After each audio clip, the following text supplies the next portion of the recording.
This video is a report on the distillation of nearly anhydrous nitric acid from reagents easily found in hardware stores. Hot acids are extremely corrosive, and high concentration nitric acid releases toxic fumes that will cause coughing and irritation. Nitric acid is a powerful oxidizer and can lead to explosions. It will quickly ignite common nitrile gloves. Either use vinyl or no gloves at all. This procedure was conducted in a fume hood with basic solution nearby for acid spills. Do not attempt to recreate the actions represented in this video without proper safety precautions, careful research, and prior lab experience.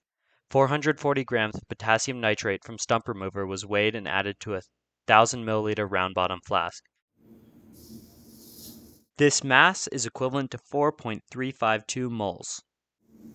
240 milliliters of 97% sulfuric acid made from drain cleaner in a previous video was then added to the flask. These represent equal molar quantities of reagents. However, it is common and advised to use a slight molar excess of potassium nitrate. It is popular to use sulfuric acid to seal joints in this procedure because normal grease will degrade under acidic conditions, leaving stuck joints. I find Teflon plumber's tape to be a vastly superior option due to its chemical inertness, easy cleanup, and extremely affordable price.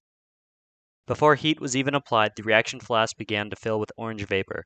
This is nitrogen dioxide, which is toxic but expected.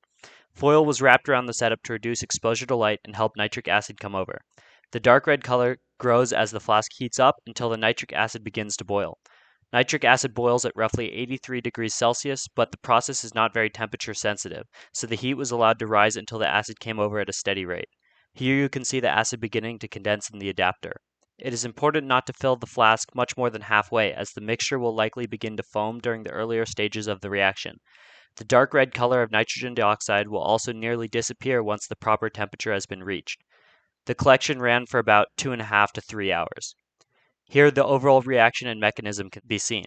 Potassium nitrate and sulfuric acid react to form nitric acid and an acidic salt called potassium bisulfate. The nitric acid is distilled over via heating, however the salt is left behind in the reaction flask. It is important not to distill to complete dryness because that runs the risk of breaking the flask when the potassium bisulfate cools and expands. It is highly soluble in water and can easily be removed later. We collected about 130 milliliters, which was calculated to be about 71% yield. We realistically should have continued distilling for a little while longer. By measuring the mass, temperature, and volume of nitric acid, calculating density, and comparing to an online chart, we concluded that our product had a concentration of 98% or more. To test the acid, a few mils were added to a beaker containing a penny and some water. It quickly began dissolving the copper and releasing nitrogen dioxide fumes. The blue color from the ions are very pretty. Some of the potassium bisulfate was collected, recrystallized, and rinsed with cold water for fun. Thanks for watching this video. Please like and subscribe.